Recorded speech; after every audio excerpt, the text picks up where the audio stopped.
Quand vous étiez jeune, même enfant, vous faisiez souvent quelque chose que vous ne faites plus maintenant. Lever les yeux au ciel. Une autre chose aussi quand vous étiez enfant mais que vous avez perdu, c'est votre émerveillement pour la moindre nouvelle chose.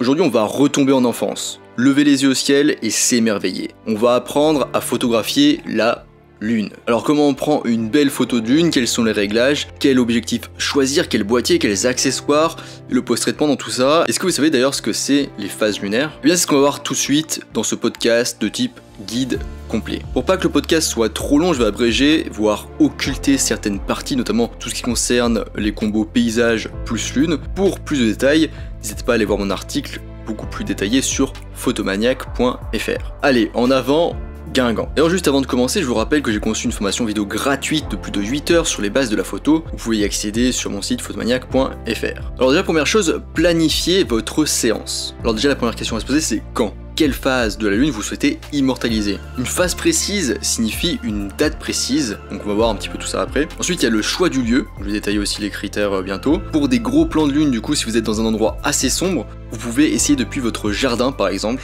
C'est rarement le mieux comme endroit, mais pour commencer c'est pas mal. À moindre effort c'est pas mal comme endroit. Gardez également un œil du coup sur la météo. Pour des gros plans de lune du coup, là on va que parler de ça dans ce podcast, très peu voire pas de nuages si possible, c'est ce qu'il y a de mieux, car vous cherchez en fait à avoir un maximum de détails de la lune. Donc pas de nuages brumeux de vent qui pourraient un petit peu troubler la vision de la lune. Ensuite du coup je reviens sur le choix de l'endroit. Le choix du lieu est important bien sûr. Voici quelques conseils sur les critères conseillés. Alors déjà, premier critère, une pollution lumineuse et atmosphérique minimale. Les lieux situés en altitude vous aideront à éviter les nuages bas, le brouillard, etc. Autre critère du coup pour les gros plans de lune, toujours, éviter toute lumière autre que celle de la lune. Donc on évite les lumières des lampadaires, de la circulation. Si vous installez dans votre jardin, donc ce qui n'est pas forcément le mieux, je le répète, éteignez toutes les lumières environnantes et placez-vous dans un endroit le plus sombre possible. Pas dans la cave évidemment, sinon vous ne verrez absolument rien. Dernier critère, les nuits froides sont les meilleures pour les gros plans de lune. Évitez les jours où il y a de l'humidité dans l'air, de la poussière, de la brume, car cela donnera une apparence trouble à la lune. Ensuite on vire sur un autre sujet différent, on va parler ici des phases de la lune, des dates et d'un moyen mnémotechnique. La lune passe par différentes phases au cours du mois. Donc pour vous décrire brièvement le cycle de la lune, on va dire qu'on commence déjà par la nouvelle lune. C'est le début, mais aussi la fin du cycle du coup. À ce moment, il n'y a aucune lumière du soleil qui tombe sur la face visible de la lune depuis la Terre. Puis ensuite, on va au premier croissant, et la lune en fait, elle est de plus en plus lumineuse globalement, donc petit à petit, jusqu'à la phase de la pleine lune. Donc là, on arrive à la moitié du cycle quand on est à la phase de la pleine lune. Donc là, pendant la pleine lune, la face de la lune visible depuis la Terre est totalement éclairée. Enfin, du coup, là, on était à la moitié du cycle, et du coup, forcément, jusqu'à l'autre moitié, jusqu'à revenir à la nouvelle lune, et ben en fait, la lune sera de moins en moins lumineuse, donc ce cycle se répète tous les 29,53 jours, très précis. On dit que la lune est croissante lorsqu'elle est de plus en plus éclairée, donc jusqu'à la pleine lune, et qu'elle est décroissante lorsqu'elle est de moins en moins brillante jusqu'à la nouvelle lune. Donc théoriquement, à vue d'œil, vous pourriez savoir si la lune va être de plus en plus visible ou de moins en moins visible. Et oui, parce que du coup, si elle est éclairée à droite, elle sera de plus en plus visible, et si elle est éclairée à gauche, elle sera de moins en moins visible. D'ailleurs, un petit moyen mnémotechnique à ce sujet, quand on voit un P minuscule dans la forme de la lune éclairée, ben la lune elle est à son premier quartier et elle va vers la pleine lune. Quand on voit un D minuscule, elle est à son dernier quartier et du coup elle va vers la nouvelle lune. D'ailleurs, petite remarque, dans l'hémisphère sud c'est l'inverse. Bref, tout ça c'est à vue d'œil, mais le mieux est donc de choisir la phase qu'on veut photographier, puis d'aller sur une application ou un site, j'en parle juste après le matériel, pour trouver la date du coup qui correspond à cette phase qu'on veut photographier. Ensuite un autre sujet, du coup est-ce qu'il y a une meilleure phase à photographier? Alors pas vraiment, ça dépend un petit peu de ce que vous cherchez. Si vous cherchez une belle lune bien ronde et lumineuse, pour vous du coup la pleine lune sera la meilleure phase, mais retenez bien du coup que vous aurez moins de détails. Les autres phases seront du coup moins lumineuses mais plus détaillées. À vous de choisir votre camp. Maintenant on passe au matériel. Alors déjà, premier matériel à avoir, un trépied, c'est quasi obligatoire. Si vous me suivez depuis un moment, vous devriez déjà le savoir pourquoi on a besoin d'un trépied. On va avoir besoin de stabilité pour ne pas avoir de flou de bouger et avoir un maximum de détails, notamment du coup pour les gros plans de lune. Et en plus, si vous utilisez un objectif avec une longue distance focale, votre photo sera bien plus sensible à la moindre vibration, même un petit P malencontreux.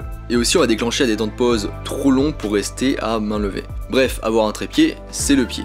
Ensuite, autre matériel, une tête de trépied. C'est pas obligatoire, mais c'est confortable quand même. En plus du trépied, vous aurez besoin d'une tête de trépied solide qui permette de réajuster facilement la position de l'appareil photo lorsque la lune bouge. Et oui, parce qu'elle bouge beaucoup, surtout à des agrandissements élevés comme on va être là. Si votre séance dure dans le temps, vous devrez constamment ajuster la position de votre appareil photo. Pour les plus perfectionnistes d'entre vous, je vous conseille plutôt d'utiliser une tête panoramique et inclinable à 3 voies. Elle sera plus facile à régler sur une position précise. Et notamment le Manfrotto 405 est tout indiqué, mais si vous utilisez une installation plus légère, dans ce cas le Manfrotto 410 est nettement moins cher. Ensuite, l'objectif. Là, ce qu'il va nous falloir, c'est un téléobjectif, par exemple un 70-300 mm et éventuellement un super téléobjectif, donc un 300 mm et plus. Ça c'est juste pour les plus fous parce que c'est extrêmement coûteux, c'est pas forcément nécessaire. Mais en tout cas ce qu'il faut retenir c'est qu'il faut au moins 200 mm avec un boîtier à crop factor, c'est pas mal, et 300 mm si vous avez un boîtier 24x36, c'est l'idéal. Mais pourquoi vous allez me dire? Tout simplement pour bien remplir la photo avec la lune. D'ailleurs la plupart des débutants peuvent également avoir un objectif 70-300 mm dans leur kit de base. Il peut donc s'agir d'un excellent objectif à utiliser sur votre boîtier pour commencer. Et d'autant plus si vous avez un boîtier avec un crop factor qui va vous permettre d'avoir une longueur focale équivalente à environ 450 mm. Ensuite le téléconvertisseur si on n'a pas du coup de téléobjectif. Il s'agit d'une option plus économique pour augmenter la longueur focale de l'objectif. Il faut bien vérifier par contre que votre objectif il accepte les téléconvertisseurs. Par exemple un téléconvertisseur x 1,4 il va augmenter la longueur focale d'un objectif de 300 mm de 40%. Et du coup à la fin vous aurez une distance focale donc effective équivalente de 420 mm au total. Mais parce que oui évidemment il y a un mais, les téléconvertisseurs ont un impact négatif sur la netteté de l'objectif et diminuent aussi son ouverture maximale possible. Donc c'est pas forcément grave pour l'ouverture, mais au vu de la perte significative de netteté avec un téléconvertisseur x2, je vous recommande de ne pas en utiliser pour ce type de photo. Mais du coup préférez des téléconvertisseurs avec des agrandissements moindres. Et si vous n'avez ni téléobjectif ni téléconvertisseur, ne chialez pas.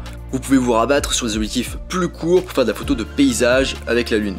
Allez voir mon article pour plus de précision. Ensuite, votre matériel, du coup, un déclencheur à distance, mais c'est optionnel, sans fil de préférence pour être sûr qu'aucune vibration ne soit transmise au boîtier, sinon vous pouvez toujours utiliser le retardateur de votre appareil. Ensuite, quel boîtier? Alors je vous déconseille fortement les appareils photo compacts à cause de leur petit capteur qui est peu adapté à ce type de photo parce qu'en effet ça va chauffer rapidement, ça va faire du bruit numérique très facilement. À la limite un bridge avec une très longue focale comme 200 mm ou plus, ça peut le faire avec un trépied, mais bien évidemment le mieux reste un boîtier réflexe ou hybride avec un capteur 24x36 ou éventuellement plus petit avec un crop factor donc qui peut être avantageux d'ailleurs dans ce cas. Ensuite pour les plus fortunés d'entre vous, vous serez peut-être intéressé par tout ce qui est télescope, tout ce qui est tracker équatorial. Je vais pas détailler ça ici, si vous êtes intéressé vous pouvez aller regarder mon article sur mon site photomaniac.fr. Ensuite on passe à une autre partie, donc les applications et les sites utiles. Nous sommes en 2021 après tout, alors soyons un petit peu in comme disent les gros cons. Déjà on a Photopills qui est une excellente application sur iOS et Android qui peut être utilisée pour déterminer la position et la phase de la lune, les heures de lever et de coucher de la lune, le calendrier, les phases et les dates de la superlune aussi. En gros ça fait tout, c'est nickel. On a aussi l'éphéméride du photographe, donc The Photographer's Ephemeris en anglais, et il y en a plein d'autres qui existent pour la pollution lumineuse par exemple, donc je vous laisse là aussi aller voir mon article sur photomaniac.fr pour plus de détails. Ensuite on va passer à une partie intéressante qui va vous intéresser, du coup les réglages.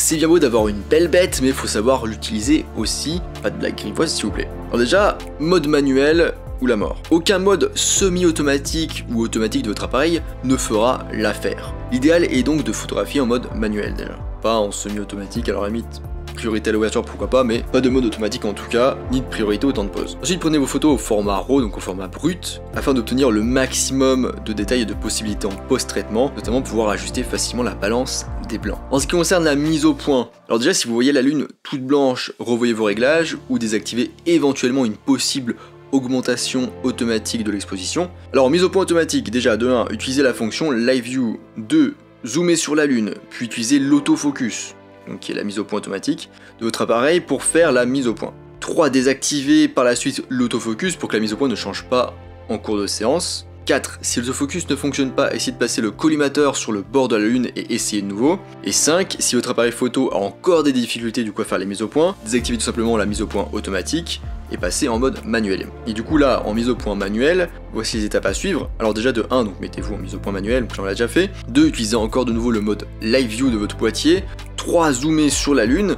Et 4. Faites tourner votre bague de mise au point jusqu'à ce que la lune soit parfaitement nette. Ensuite, quelques petites astuces pour améliorer la netteté de vos photos, déjà pensez aussi à désactiver la stabilisation de l'image quand vous êtes sur trépied. C'est conçu du coup pour les prises de vue à main levée mais pas sur trépied. Ensuite, pour réduire les vibrations du mécanisme du miroir sur un réflexe numérique, assurez-vous d'utiliser le mode miroir relevé. Enfin, pour réduire les vibrations du mécanisme de l'obturateur, donc sur les appareils photo réflexe numérique et sans miroir récent, c'est présent, veillez à activer l'obturateur électronique à rideau avant. Normalement, vous devrez être aux petits oignons pour ce qui est netteté. Ensuite, la balance des blancs, donc à mettre sur lumière du jour par défaut, mais ça n'a pas trop d'importance si vous prenez des photos en RAW parce que vous pourrez changer par la suite en post-traitement. Ensuite, les ISO, on va commencer le plus bas possible, donc à 100 ISO ou 200 ISO.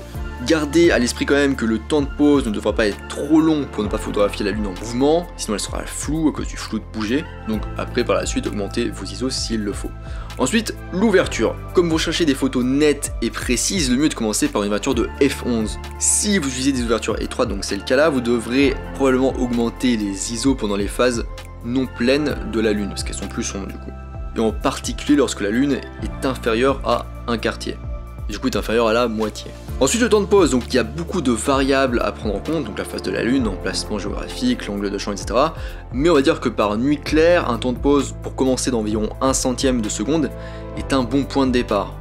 Et du coup après vous devrez ajuster, donc si la lune est trop lumineuse, raccourcissez votre temps de pause à 1/2 centième de seconde par exemple, et si la lune est trop sombre, allongez votre temps de pause à 1/50 de seconde. Et je le rappelle, pas de temps de pause trop long, vous risquez le flou de bouger, donc une lune pas très nette. Ensuite le collimateur, donc au cas où, réglez-vous bien sur le collimateur unique, si ce n'était pas déjà le cas. Ensuite l'exposition et le mode. Réglez le mode de mesure de votre appareil photo sur mesure spot. Observez du coup l'indicateur de votre posemètre. Faites une demi-pression sur le déclencheur si nécessaire, si la mesure ne s'affiche pas, pour mesurer l'exposition. Si c'est à droite, c'est que c'est surexposé, si c'est à gauche, c'est que c'est sous-exposé. Et du coup, ajustez vos réglages en fonction. On a fini pour les réglages, donc commencez avec tous les réglages que je vous ai présentés juste maintenant là, et ajustez le temps de pause en premier en fonction de la luminosité de la lune, du coup de ce que vous affiche votre posemètre. Maintenant on passe à un sujet intéressant, c'est comment capturer le reflet de la Terre sur la Lune. Donc en fait ce phénomène ça fait comme une espèce d'ombre sur la Lune, et c'est joli. Vous allez dire mais comment capturer ça Gaëtan? Installez-vous pour le premier, ou plus probablement d'ailleurs pour le deuxième coucher de soleil après la nouvelle lune, et à l'aide d'un téléobjectif, et avec votre appareil photo sur un trépied, réglez-vous sur environ 400 ISO, une ouverture à f2.8, ou le plus grand possible au niveau de l'ouverture, et un temps de pause entre 1 et 4 secondes. Là vous allez me dire mais comment exposer?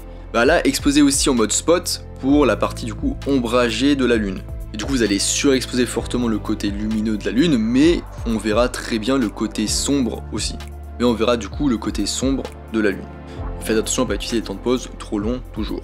Ensuite pour le post-traitement, donc ça pour cette partie, pour pas que ce soit trop long, je vous laisse aller voir mon article sur photomaniac.fr. Je vous décris exactement des exemples de post-traitement sur Photoshop et sur Adobe Lightroom, donc n'hésitez pas à vous y rendre pour les voir. Donc pour résumer un petit peu tout ce podcast, si vous êtes un peu perdu, je vais vous synthétiser du coup comment photographier la lune en gros plan en 10,5 étapes. Première étape du coup, planifier la phase de la lune, le lieu, la météo. 2 du coup, le matériel, donc choisissez un objectif long, entre 200 et 300 mm, pour du 24x36, et zoomez le plus loin possible. Donc plus la distance focale est longue, mieux c'est pour les photos de lune en gros plan, et en général un boîtier réflexe ou hybride, c'est le mieux, 24x36 ou crop factor, c'est ok. Étape numéro 3, réglez votre appareil photo en mode manuel au niveau de la prise de vue. Étape numéro 4, réglez la sensibilité ISO du coup sur 100 pour commencer. Étape numéro 5, ouvrez à f11, éventuellement vous pouvez tenter f16 mais il faut vérifier la netteté en zoomant sur un écran LCD. Étape numéro 6, choisissez un temps de pause autour de 1 centième de seconde pour commencer puis ajuster par la suite. Étape numéro 7, du coup réglez l'objectif sur la mise au point manuelle, activez le mode Live View, zoomez au maximum et faites la mise au point du coup manuellement avec votre bague de mise au point jusqu'à voir la lune nette, ou faites la mise au point à l'infini éventuellement. Étape 8, une fois la mise au point effectuée, désactivez complètement l'autofocus pour éviter qu'il change d'avis et qu'il fasse la mise au point sur autre chose, si jamais du coup vous avez utilisé l'autofocus. 9, mettez-vous en mode de mesure spot, ajustez vos paramètres en fonction du coup de ce que vous dit votre posemètre, notamment votre temps de pause. 10, déclenchez enfin Prenez une photo et voyez à quoi elle ressemble, ajustez les paramètres que je viens de citer si nécessaire pour obtenir de meilleurs résultats. Et la 10,5e étape ou 11e étape, c'est de post-traiter éventuellement, ce que je vous conseille quand même clairement. Voilà, c'est tout pour cet épisode sur comment photographier la Lune. Je pense que vous avez maintenant toutes les connaissances nécessaires pour faire des photos correctes, même plus. On a fait le tour, maintenant plus rien ne peut vous arrêter. Alors votre plus grand défi, si vous l'acceptez, sera de photographier la face cachée de la Lune. Je vous laisse ici et je vous dis à bientôt sur les internets mondiaux.